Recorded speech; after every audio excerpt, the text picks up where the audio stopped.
Welcome to the PCN Capitol Preview. I'm Larry Casper. Today we'll talk about the latest news from the Pennsylvania General Assembly.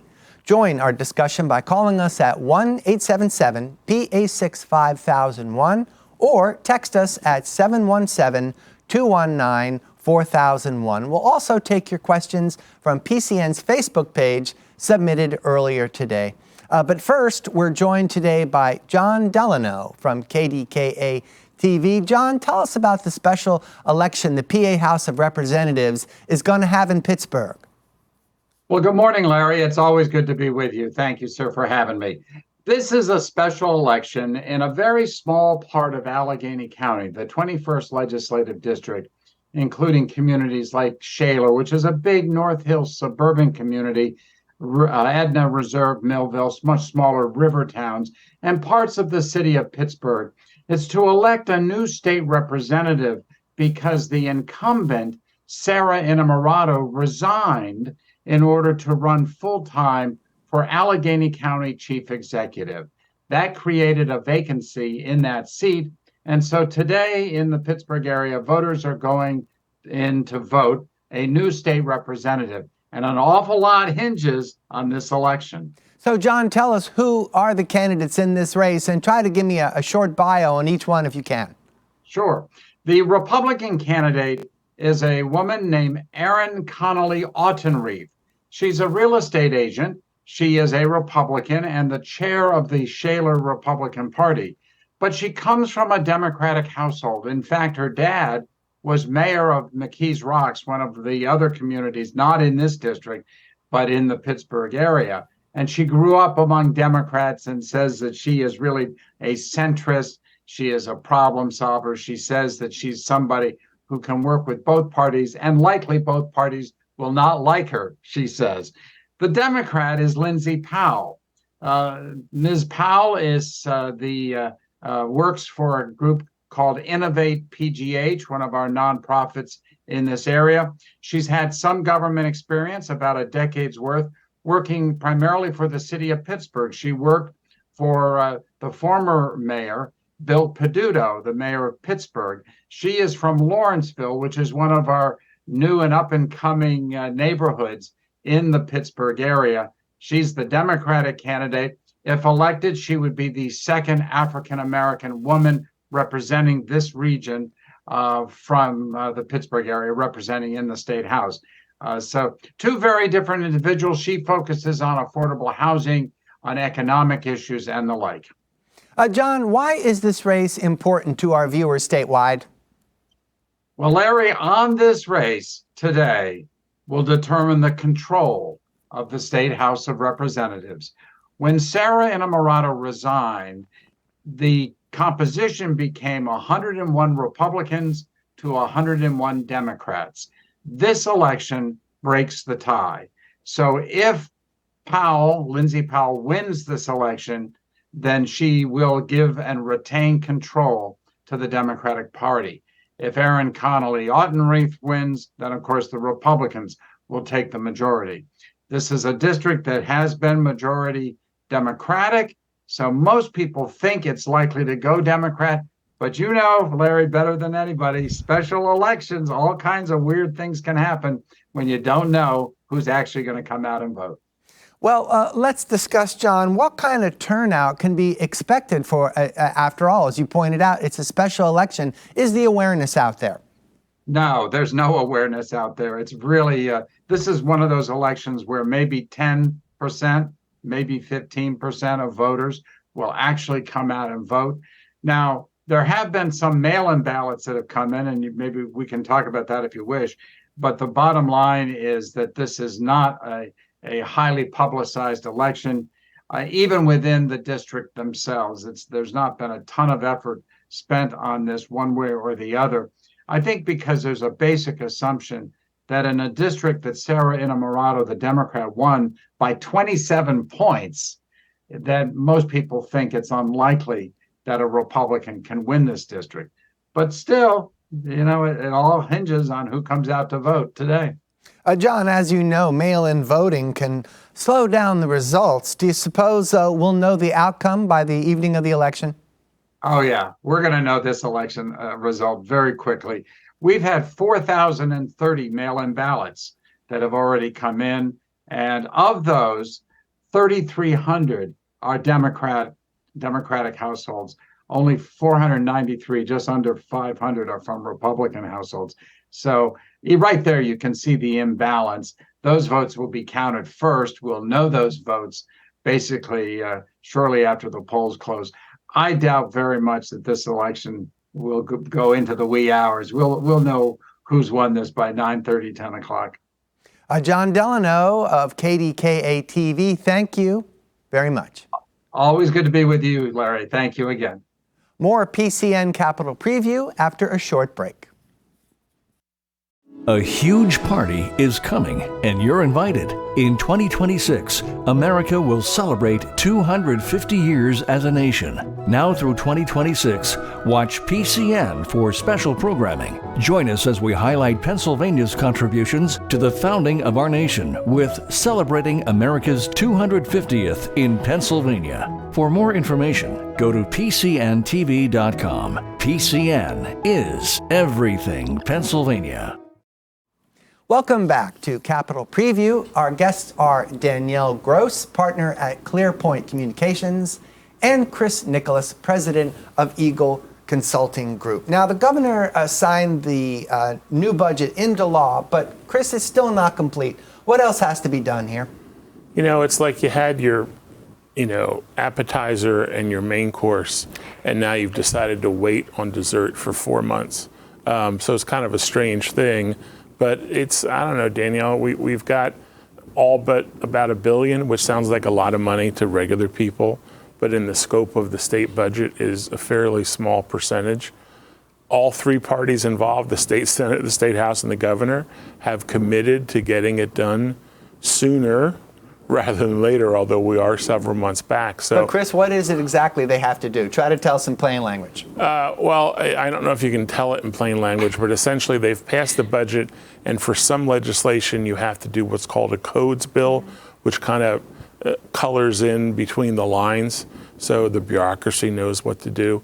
And especially on programs that are brand new, you just can't pass the authorizing money without instructions. So that's how I look at it, Danielle. Right. It's the instructions to the state government on how to do whatever that program is. Yes, and one of the biggest items in the code bills is the money for the state-related universities, Pitt, Penn State, Temple, Lincoln, and that was a holdup around the budget time because of the way our Constitution is written. To give money to those entities requires not just a simple majority vote, it requires a 2/3 vote.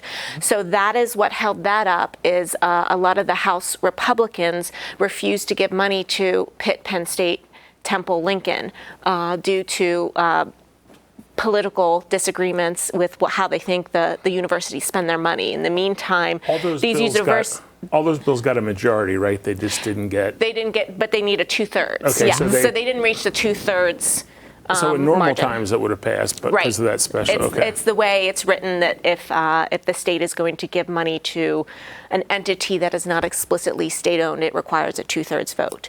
And so that's something that's really holding things up. And that is probably the biggest item of interest in the budget, because there are so many Pennsylvania families whose kids rely on the state funding, which reduces the in-state tuition costs.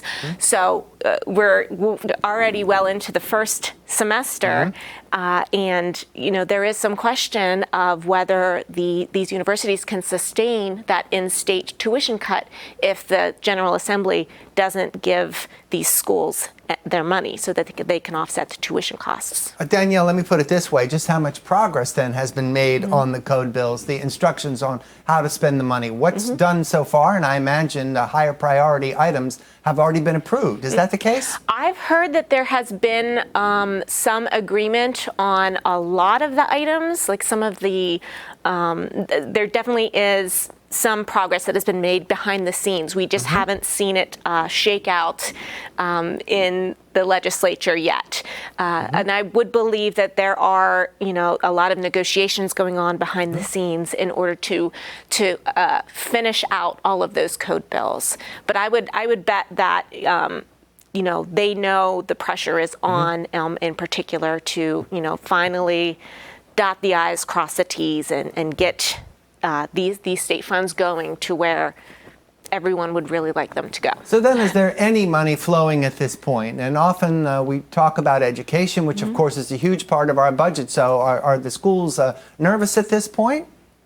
Well, look, the K through 12 money is moving because that was passed as part of the big part of the budget. So you've got all the state relateds that Danielle talked about.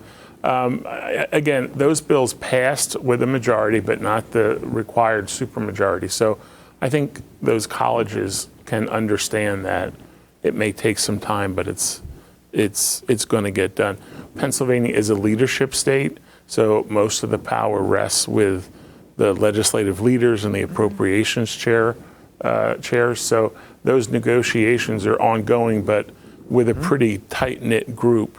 So I think that's why maybe we haven't heard a ton of details, because oftentimes in those type of negotiations, it's not done partially, it's not done until it's all done, because everything is kind of interrelated. Now, as an outsider to this political process, let me ask this to me, it's a common sense question. If the budget was separated from the code bills, again, we've defined the code bills as the instructions on how to spend money, why separate those two tasks? Why isn't it in our Constitution to do them both at the same time? I'm trying to streamline it. Yeah.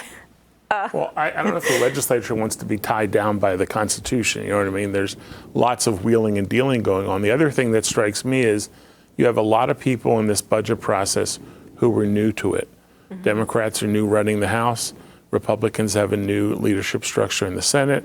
The governor's brand new. The budget secretary is new. The revenue secretary So it sounds like a learning curve involved. new. So there's a lot of people that are used to their roles doing other things, but are now put in that room or wherever we call it and have to produce a budget. So obviously there's some growing pains as they all get used to doing it for the first time. Well, and this is probably the biggest class of incoming lawmakers that we've had in quite some time.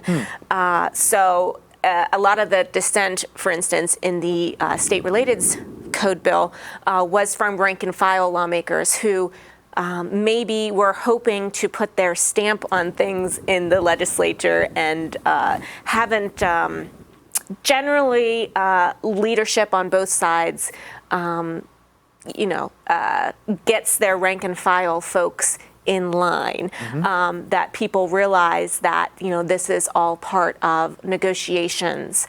And it seemed to me that some of the folks who are trying to hold up the process might be trying to put their stamp on things in a time when there's particular factions of the House in particular that want to be moving the needle on conversations. Plus the House, has a one vote Democratic majority. We had one speaker on that crazy swearing in day. Then 5 weeks later, we had a different one. We've had all these special elections, as you talked to Jon Delano from KDKA earlier in the show. This is the second special election where control of the House is technically in question. The open seat that's up now in Pittsburgh, it's a safe Democratic seat. So there's not a lot of, kind of question about what's going to happen.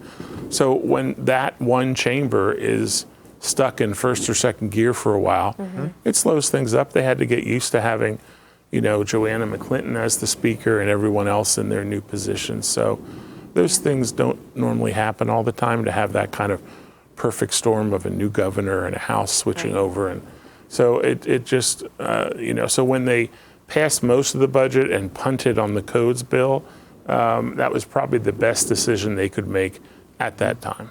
And I've I've been around the Capitol for 19, 20 years now, not as long as Chris, but this is the first time that I can recall the codes bill really being a hiccup in the whole process. Usually the codes bills are usually among the first things that are actually ironed out. It would happen, and there wasn't a lot of attention paid to it. It was Right. just a formality that just had to happen. And this time, like you said, it's more than a hiccup, isn't it? Well, the codes bills are more in-depth and complicated when you've created a brand new program, because you have nothing to go from. It's a blank page. A codes bill for a program that's been around for 27 years probably doesn't have a lot of change. But when you have some brand new programs, fresh, just created, you have to start from scratch. So that's why the codes bill, again, with a lot of people in new positions, a lot of new programs that the governor wanted to get going as he got inaugurated. So again, I don't think anyone has any ulterior motives here. They're just kind of working through the complicated part of how much is the budget? 44 billion, 43 billion? It's a lot. That's a lot. Yeah, thank you. Thank you. It is a lot of money. So it sounds like, Danielle, as you said, that we have a large class of new legislators right now. So maybe the delay is due to inexperience. So let's explore the special election I talked to Jon Delano about a few minutes ago. I think it's safe to say he lamented the lack of awareness for this election out there. And how do you generate awareness in an election like that anyway? Is it up to the candidates? Well, the state rep who resigned, her name is Sarah Innamorato. She won the Democratic primary in Allegheny County for county executive. So she is moving up, trying to. That's going to be a competitive race. And the House Democrats went to her and said, we don't want to have to deal with a special election if you win in November, because then it would be over holiday time. So resign early so we can get the special election out of the way. And she, complied with her leadership's, request. That seat is about 50% close in Pittsburgh suburbs, 50% the city.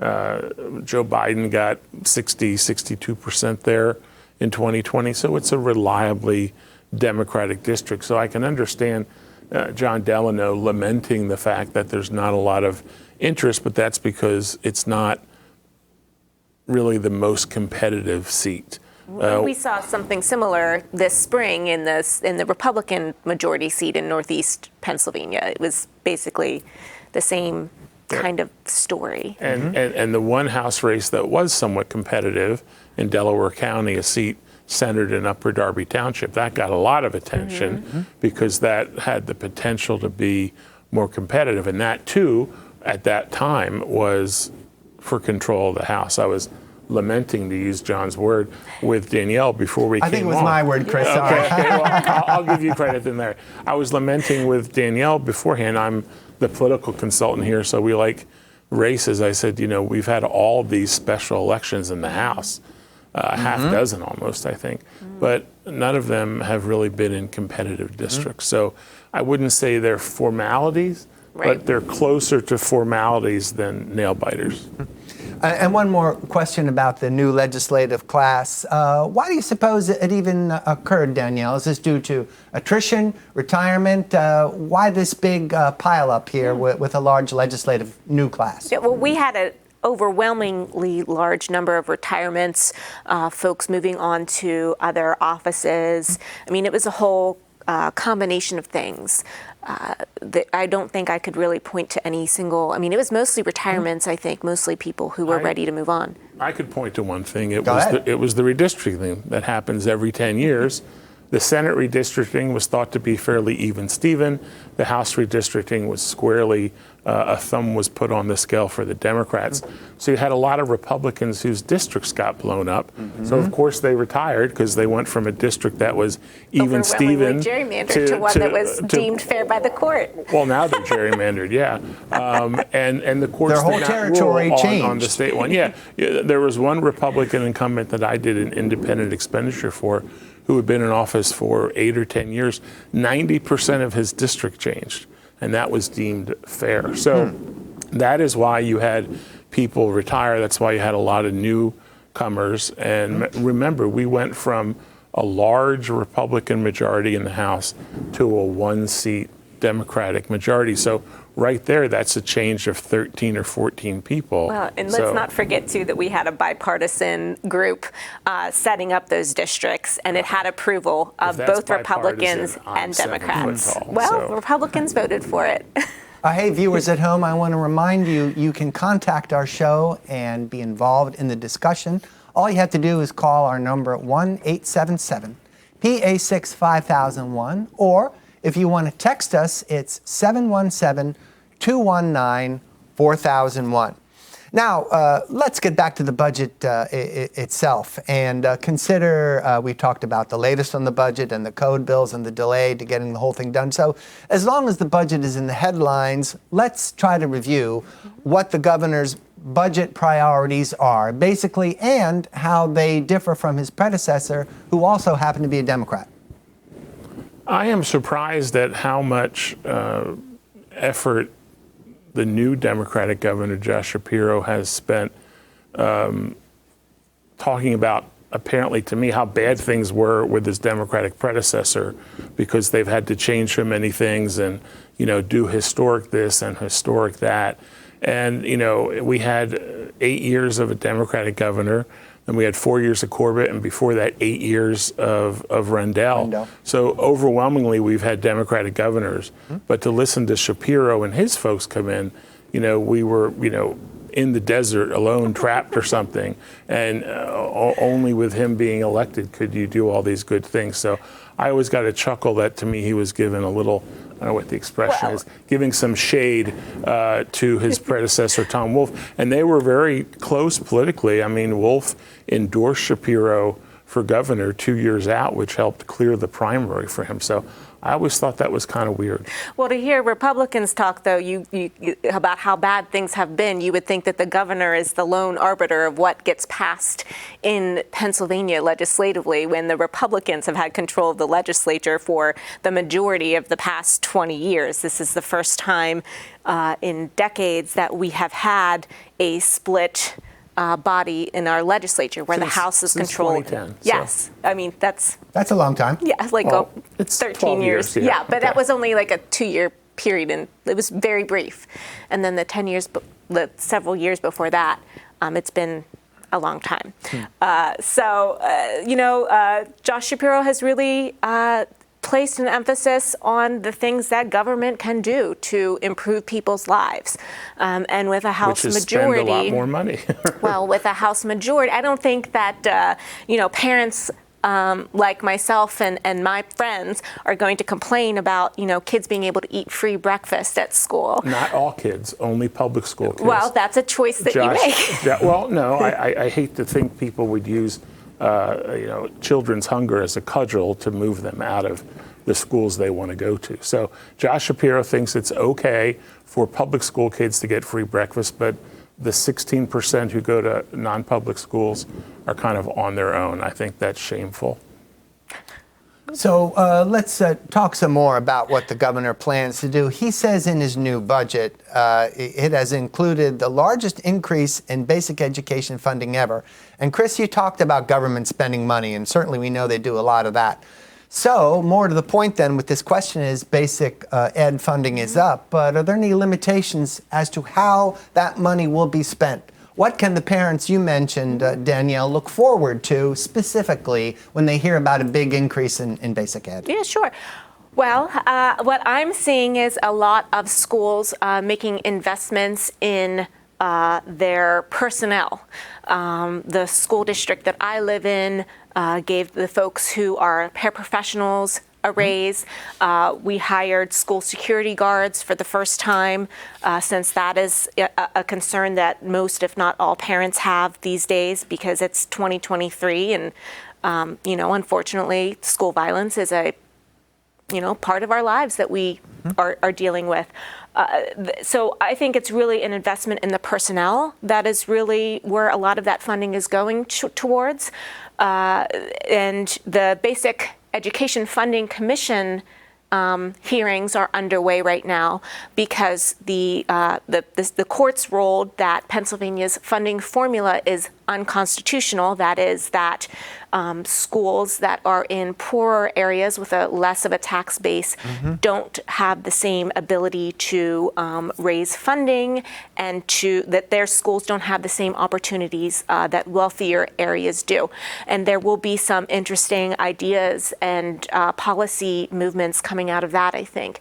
I don't think anyone thinks that the only solution is to just pump money into things. There are a lot of policies, there are a lot of mandates on public schools that could be examined and addressed in policy to help them spend money more efficiently. So the big question always is how much of that historic new money, which has happened in a whole bunch of the previous years, somehow Wolf and the Republican-led legislature managed to do that for years. So I think we're in our 6th or 7th year of record funding. The big question is how much of it gets into the classroom, because that's what parents and kids can see, but obviously schools do a lot of other things besides classrooms. So that's always the struggle. The other big question is school districts continually cry poor, and overwhelmingly there's more than $6 billion they collectively hold in their reserves. So at some point you have to wonder what's more important, the classrooms or keeping their reserve balance up. So that's going to be a fight that plays out, because Danielle's right, with the House under Democrat control and the Senate under Republican control, you're going to have these, back and forth all the time, and it can't get settled right away. You have to kind of fight it out. 1-877-PA6-5001. I just thought I'd give you the number again. We'd like you to call us and get involved. 1-877-PA6-5001. And if you want to text us, there's an option for that, a different number, 717-219-4001. Now, here's an issue that usually gets PCN viewers excited, and it's in fact addressed in the budget. It has to do with, yes, property tax relief. So what do lawmakers and the governor have in mind at this time? Danielle, I'll punt that to you because it gets talked about a lot. Right. I mean, everyone has been talking about property tax reform for decades, but a lot of the ideas... Isn't there a plan to expand the program, though, Danielle? Yes. So the great part is that the budget did contain a plan to expand the property tax program that is afforded to seniors. So more seniors will be eligible for a property tax rebate than ever.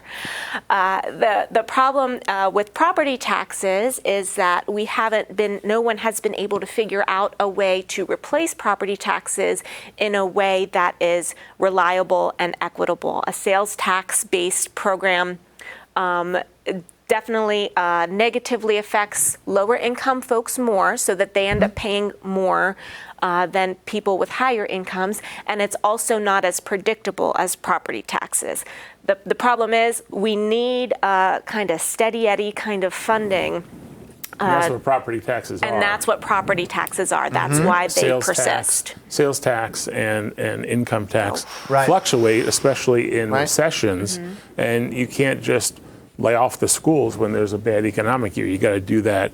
Every year. So the big issue is not property tax reform. It's school spending reform, because the reason taxes go up is because spending can go up and can be out of control. Now, one school district may make a decision to spend more money because they have more money, and the district next to it can't because they don't have, as Danielle said, a big of a tax base. So people see that dichotomy there, but that's never going to go away, because districts that have the money are always going to want to spend it because their taxpayers demand it. There are what I call destination school districts throughout the state that rely on having top-notch academics, athletics, facilities, because that's what they want to do and they can afford it, and that's what drives home prices in their part of the world. So we're always going to have this yin and this yang between, a more affluent and a less affluent. But the real thing that drives this is spending. So until you get the spending under control, you can't really have any meaningful tax reform, because you have tax reform and then the next year the spending goes up, and well, so much for that tax reform. Well, school districts are constrained in how much they can raise taxes without Each year, right? each year without going to their voters and asking basically for permission to raise their Is taxes. the limit the beyond- same for all districts? I have a hunch you'll say no. I don't believe it is. It's a formula. Everything's calculated. It's a percentage. So if a district that spends more money, their percentage will be higher because their overall spend is higher. So, and you're right, and as Danielle said, you have to then go to a referendum where you have literally an election, and for a lot of school districts, they think that's messy. They don't want to do that.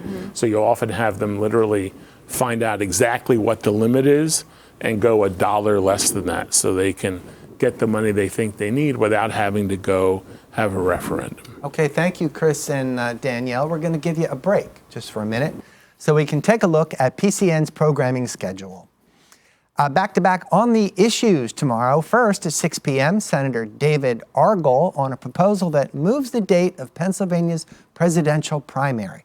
Then at 6:30 p.m., Representative Chris Rabb on creating an incarcerated people's benefit fund. On Thursday, Journalist Roundtable returns to PCN. Our guests will be John Finnerty from Capitol Wire, Kristen Smith from the Center Square, and Chris Potter from WESA-FM in Pittsburgh. That's Thursday at 6 p.m. Please find a moment to thank your local cable company for PCN. They carry our network on their channel lineup as a public service. And remember, PCN receives no state or federal tax dollars. Chris and Danielle, you saw that I mentioned the proposal about moving the primary. And so let's give our viewers a preview on what that show is going to be about. In other words, what's the primary date right now? What do they want to move it to, and why? Who wants to start? You start. So 3 years out of our 4-year cycle, the primary is the third Tuesday in May. In the presidential year, in an attempt to be more quote-unquote relevant, they move it up to the fourth Tuesday in April. So it's 3 weeks early that 1 year. Unfortunately, and this was not anything someone did, next year that coincides with the beginning of a Jewish holiday.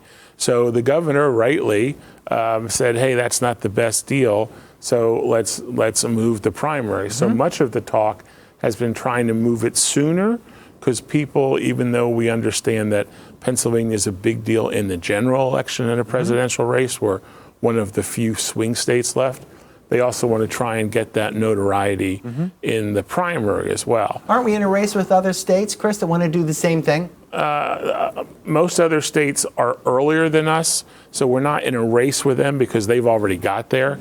So the question now, there's competing, the House and the Senate have different dates for moving it up. The problem with moving it up, Larry, is everything moves backwards from the primary. So if you move it to middle March, as I think what is Senator March Argall's 19th proposal, is what they're calling for. you would have to start getting petition signatures during holiday It's a chain week. reaction for everybody to prepare, including the counties. And they got to book buildings to set up as polling places. So the counties would hire have poll to, workers. The counties would have to start on the primary next year while they're still doing this year's general. Every race in Pennsylvania, from precinct committee to president, you need to get signatures from people of your party. 10 signatures for precinct committee, 2,000 for president. And if you move the primary to March 19th, then the beginning of signature season is holiday week. And a lot of people, myself included, think that's a big inconvenience where, you want to play with grandma and your new Christmas presents. Yeah. And she says, sorry, I have to go walk the block and get petition signatures for my state senator and this person and that person. So personally, I'll be kind of, against the grain here, as I often am, and say, I think we should move the primary back to its normal time in May. There is no Democratic primary next year. It's Joe Biden. The Republican primary, I think, is going to take longer to adjudicate. So if we push it back, our primary, go back to May, I think we'd be much more in the catbird seat than if we move to March 19th when there's 4 or 5 other states. I think we'll get lost in that mishmash there. Yeah. In August, discussion about school vouchers was suddenly revived. And before we get into the ins and outs and the debate there, tell me briefly what they are, Danielle, can you? Sure. Well, Can you do that, Danielle, with a straight face? Chris, I'm laughing because Chris and I will have very different thoughts here. Try to tell me as objectively as possible what they are. I'm listening, Danielle. Let's do that objectively. School vouchers are basically coupons that funding or money. Yes, that parents can take to send their kid to a private school. Yes. To a non-public could be school. private, could be religious, right? We agreed on that? Could be a charter school, which are technically public school. Public, so it's basically helping the parents, instead of being, from our side, trapped in an underperforming school, have some money to Wait, Danielle, did you finish? And perhaps go to a different place. And the interesting thing is that last year, Governor Shapiro was up by 25 points, was not under any political pressure, and he came out and endorsed this plan. And I think it took everybody by surprise on our side of the aisle and Danielle's. And so he was for it, and then he was for it until he was against it because his fellow Democrats in the House didn't want to end up voting for it. So Republicans feel, I think, betrayed because the governor has said publicly he was for it, and Democrats are just, I think, antithetically opposed to it because it's just against their very being of using public money for non-public schools, and they don't think that's fair. The thing correct? that I think is the biggest sticking point for anyone who thinks about policy in a thoughtful way is that this voucher plan had no accountability, no metrics. As when it was originally presented, families, multimillionaires could take this voucher and send their kid to a private fancy shishi school who had no, and it was eventually revised down to have an income cap, but there is no accountability. There is no measuring who takes a voucher, how many vouchers schools get. We do have an educational improvement tax credit system right now that provides scholarships. Companies can donate money, get a tax break, and create these scholarships for people to go to schools. There is no measuring, no accountability, no metrics keeping track of who is getting this money. A lot of times there are several schools where kids get kicked out of a school for a multitude of reasons, and they keep the money. Like if you create a program with no accountability and no metrics and no measure of ROI, which is something that Republicans shout from the rooftops that they want in all government programs, that's why this program is not popular. All right, Danielle and Chris, I know we won't resolve our differences here, so let me just put a direct question to you, Danielle. Danielle, before we went on the air, you said that there was some bona fide news about school vouchers. There was a development today. Yes. So why not share that with us? And then maybe the two of you can analyze that development. Go ahead. So this morning, Spotlight Pennsylvania published a story where Treasurer Stacey Garrity was working with the Commonwealth Foundation, which is a right-wing think tank, to push school vouchers in Pennsylvania, to lobby for school vouchers. They gave her talking points and background, and she actually gave some feedback on how the program should be changed. She is ultimately the person who would sign the checks for such a program. But it's interesting to see, the curtain be pulled back, so to speak.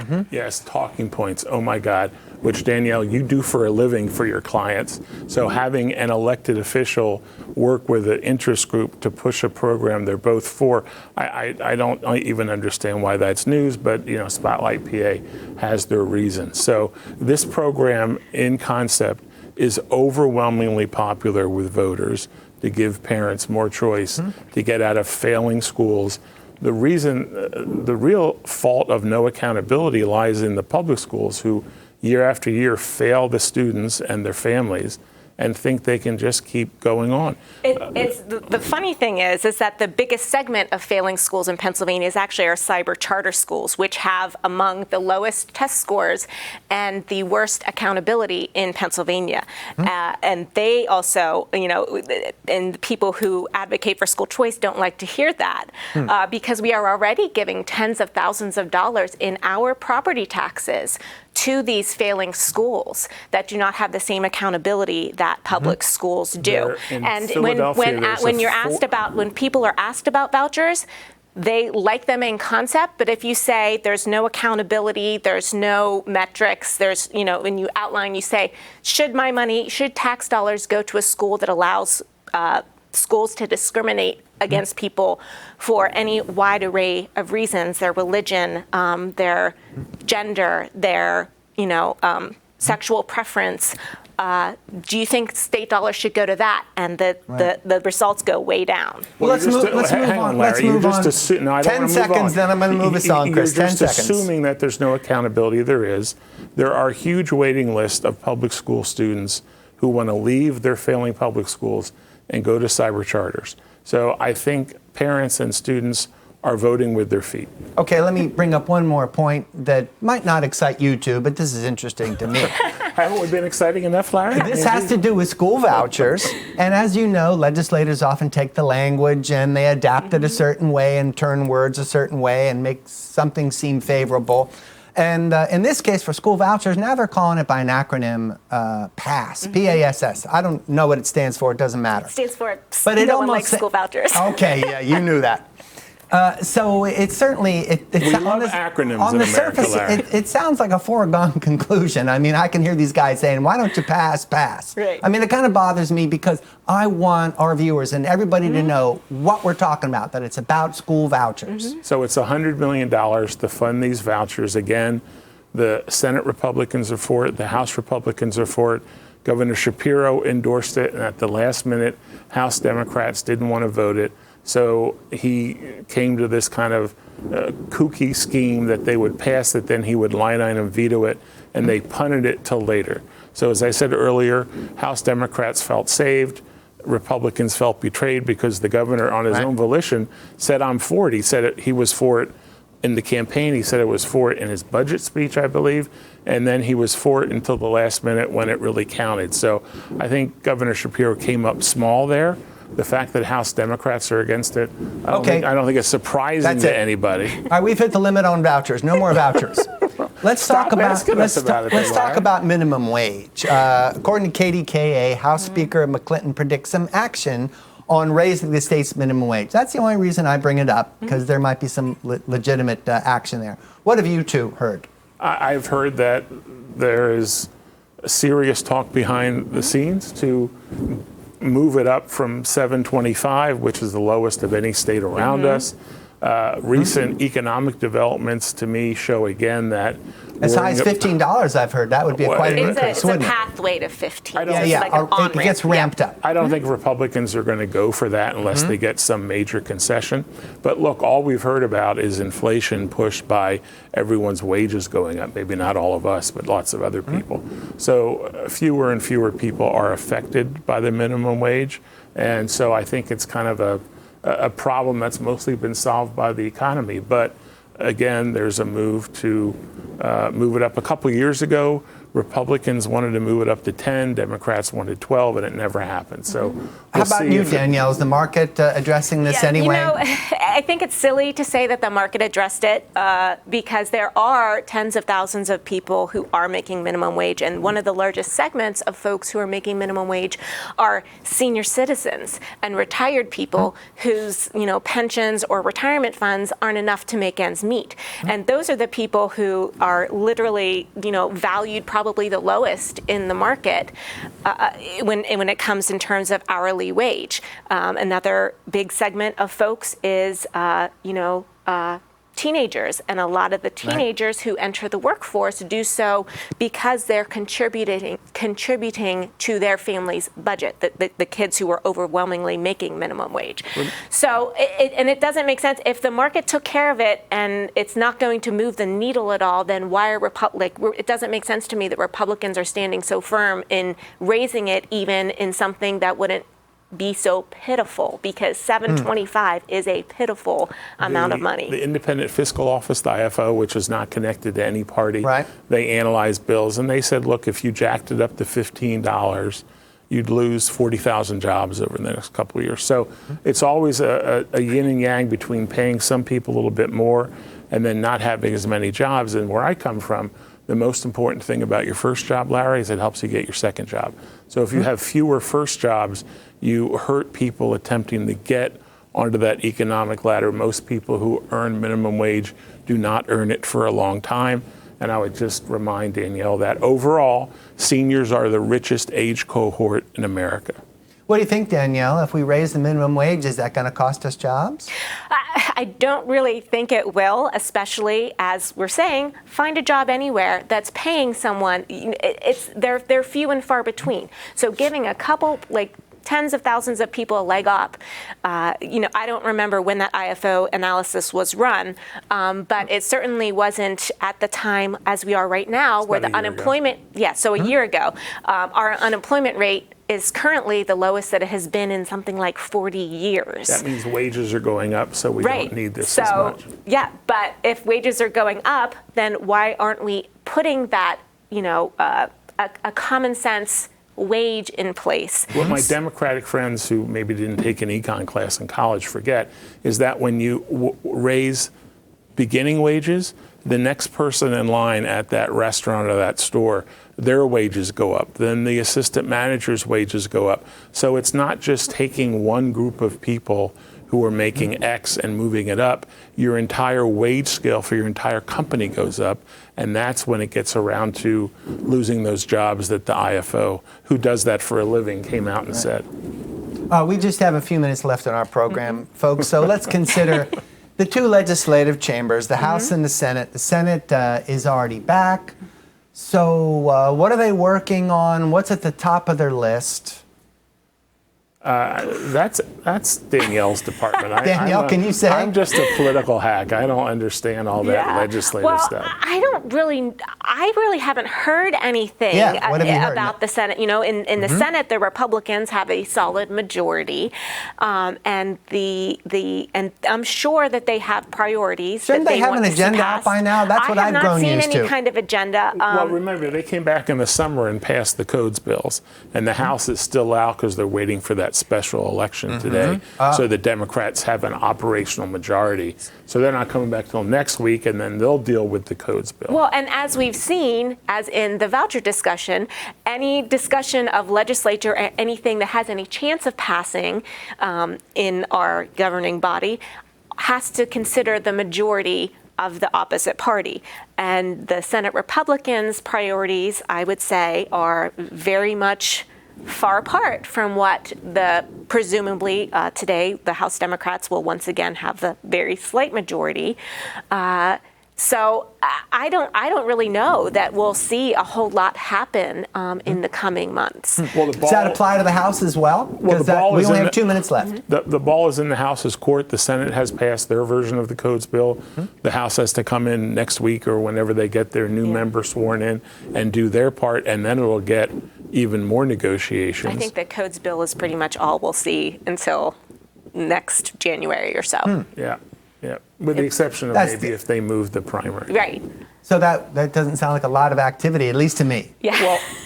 Well, sometimes there's a lot of negotiation and not a lot of activity, Larry. So it doesn't always input equal output because you're going back and forth with divided government. Remember, voters chose divided government. So when they complain about it, I'm like, you voted for it, folks. All right, we're going to have to end it there. Our guests have been Danielle Gross from ClearPoint Communications and Chris Nicholas from Eagle Consulting Group. Thank you both very much.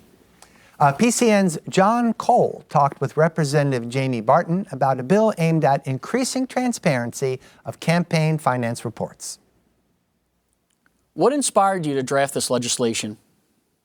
Well, I saw an article. It was there were a couple different articles that came out. You might have seen them yourself as it related to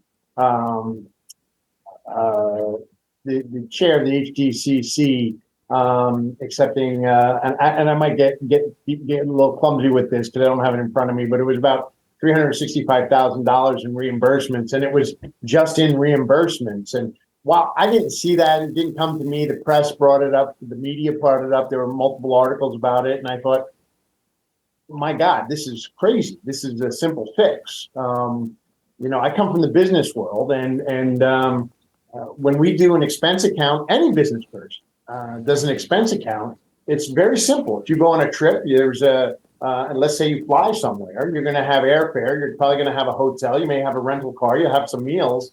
and you attach those receipts onto a spreadsheet. It's very simple. It's very neat. It's tidy, and it's accountable to your the accounting folks in your company as well as yourself.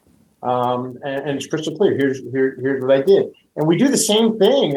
We should do the same thing as it relates to any type of expense reimbursement, I believe, in business and in campaign as well. So this was just a very simple response to that.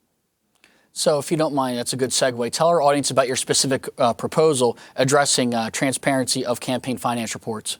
Yeah, that's exactly it. It's just, so right now, let's just, I'll walk you through it if you don't mind. Go right ahead. Right now, all I have to do, let's just suppose that I purchased things for my campaign. What might I get? Some letterhead. Maybe I bought balloons. Maybe I bought pins. Maybe I bought different advertising things for a campaign. So keep in mind, this is all campaign finance. And I bought that with my own personal money. Now, to get reimbursed from the campaign, I'm going to ask for money, my money, get paid back on that. So it's quite simply what I normally would do. And I think what really, quite frankly, most people would do is say, here are the receipts. Here's a tally sheet, a spreadsheet tallying them for X amount of dollars.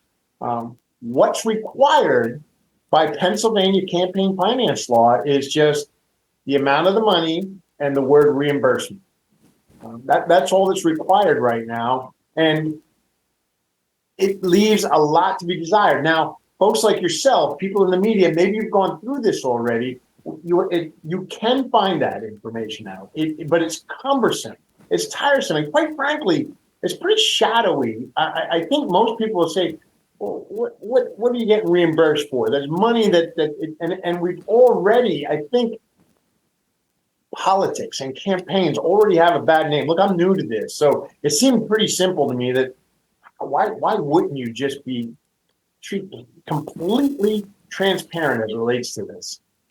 So would this proposed legislation only impact candidates running for certain offices in Pennsylvania, or would it be for anyone running in the state of Pennsylvania for any elected office?